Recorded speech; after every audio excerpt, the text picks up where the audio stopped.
he's created them. He's the source of all things. It's interesting. How do the sun and moon praise God? You've got the princes, you've got those who are kind of leaders or in authority or judges, the governors of the earth. So it's kind of very inclusive as well, isn't it? The whole world is invited to praise God. Mountains, animals, and even the stars.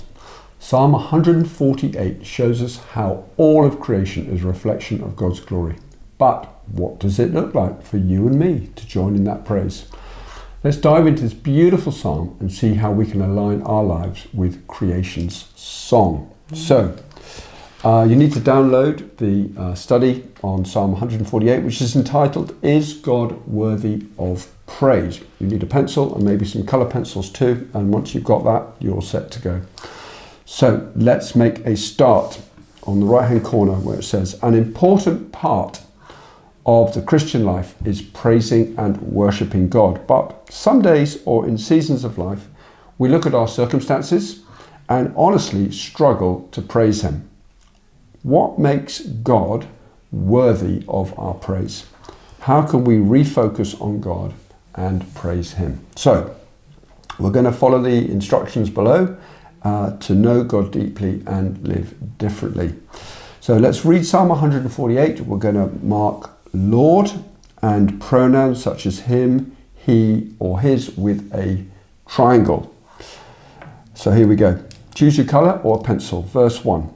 Praise the Lord. So mark that with your triangle. Praise the Lord. Lord again. From the heavens. Praise Him. Him. In the heights. Praise Him. All His angels. Praise Him, all His hosts. Praise Him, sun and moon. Praise Him, all stars of light. Praise Him, highest heavens and the waters that are above the heavens. Let them praise the name of the Lord. For He commanded and they were created.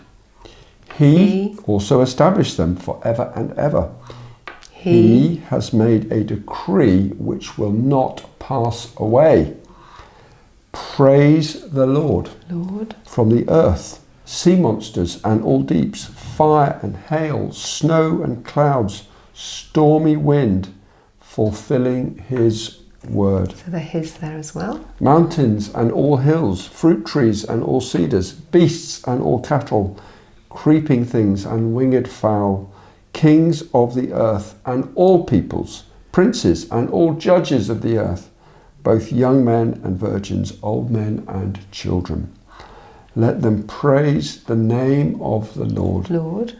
For His name alone is exalted. His glory is above earth and heaven, and He has lifted up a horn for His people, praise for all His godly ones, even the sons of Israel, a people near to Him.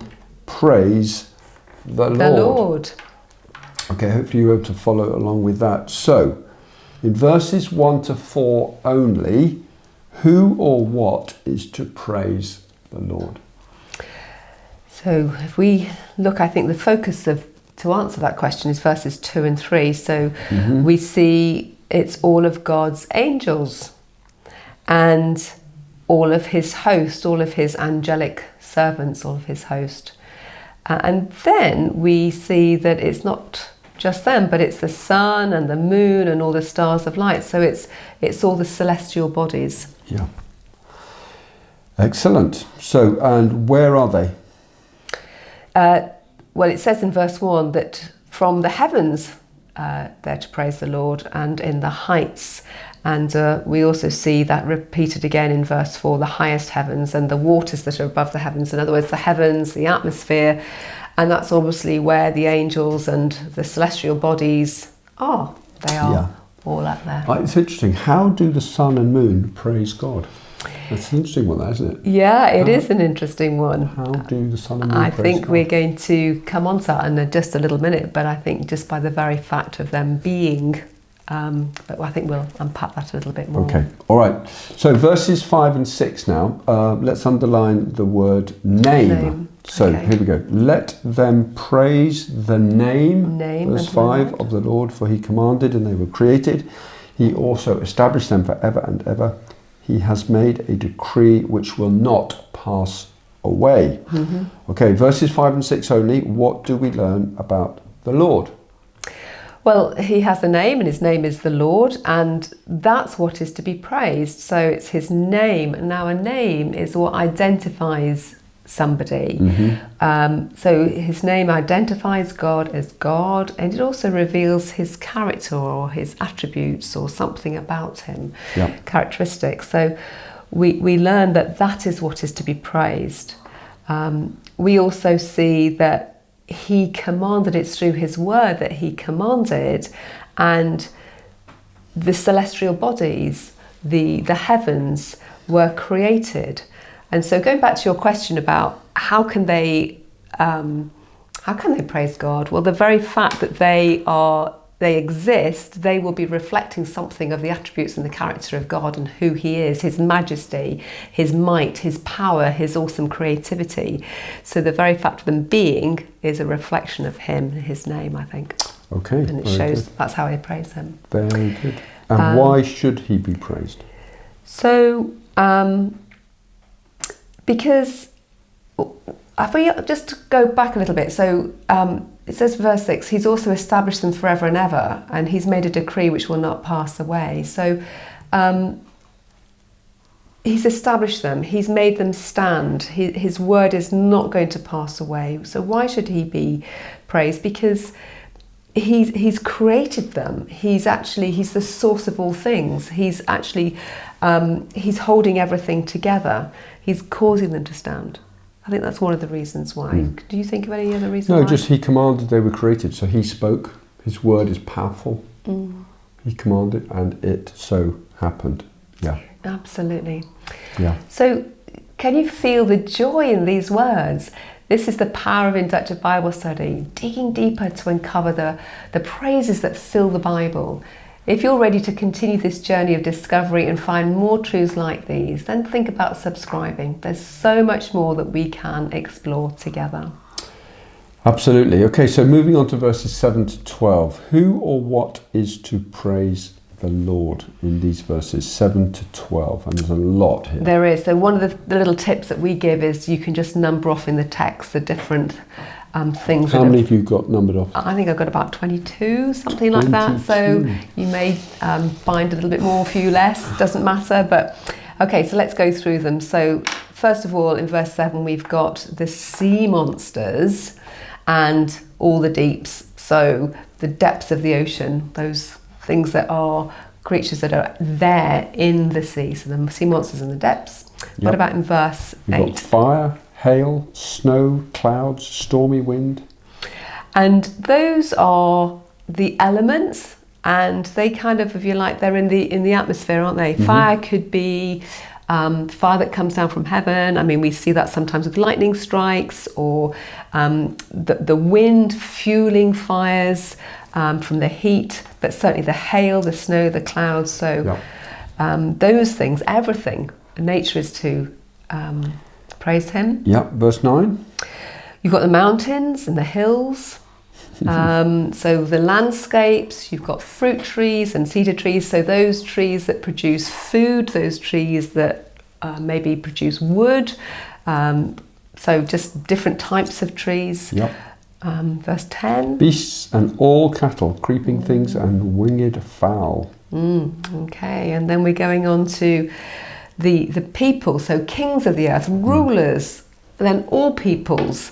You've got the princes, you've got those who are kind of leaders or in authority, or judges, the governors of the earth. So it's kind of very inclusive as well, isn't it? Yeah. And then verse 12. Young men, virgins, old men and children. So I'm not sure that there's anybody that is not really included here. No. Both animate and inanimate objects. Yeah, that's right. So all of creation, I think. So we think we've covered it. Generally speaking, we've covered it, haven't we, really? Let everything praise the Lord. Okay, where are they? So we see that they are from the earth, verse 7, and clearly they're from the oceans. So all of these things are associated with the earth, either the depths or the atmosphere, in contrast really to what we saw in the first few verses, which is about the heavenly the heavens, I suppose, which is what it says, from the heavens, the heights, where all the angelic beings are. So on the earth or closer to the earth is what we're looking at in verses 7 to 12. Okay. Mm-hmm. All right, so verses 13 to 14, we're going to underline the word name. Okay. So here we go, verse 13. Let them praise the name, underline that, of the Lord, for his name alone is exalted. His glory is above heaven and earth, or even earth and heaven. And he has lifted up a horn for his people, praise for all his godly ones, even for the sons of Israel, a people near to him, praise the Lord. So what are we learning about the Lord in verses 13 and 14? Okay, again, it's this repetition of that it's his name that's to be praised. His name alone is to be exalted. You know, we're not to be worshipping the objects that God has created. We're not to be worshipping the moon. We're not to be worshipping kind of angelic deities. We're not to be worshipping animals or anything that we see, not things that have been created out of wood or created out of stone. Only the Lord is to be praised. His name alone is to be elevated and exalted that way. Yeah. Because we see that. Well, actually, that's the next question. I won't answer that. Why should he be praised? Because but also in verse 14, he has lifted up a horn for his people. Now, you may think, what on earth does that mean? Well, if you look it up, I think you will see that it is a symbol of strength. A horn is a symbol of strength. And actually, there's a cross-reference in Luke chapter 1, verse 69, which is referring to Jesus being the horn of salvation. So there's an interesting, you can look that up yourself. Yeah, there's an awful lot more in this psalm. We encourage you to dig deeper in it, but we're just covering, if you like, the basics. But it really is exciting. You know, God has lifted up this horn for his people. Yeah. So why should he be praised? Because his glory is above the heaven and the earth. Yeah. Because everything that he has created reveals his glory. It speaks of him, who he is, being creator God. And as a result, in and of themselves, they praise him.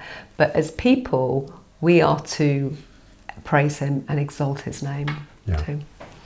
Excellent. All right. And we see the little insight there. The horn is a symbol of strength, which is what we mentioned. So the Lord is the creator of the heavens, the earth, and all that is in them. Everything exists because of him and is under his control.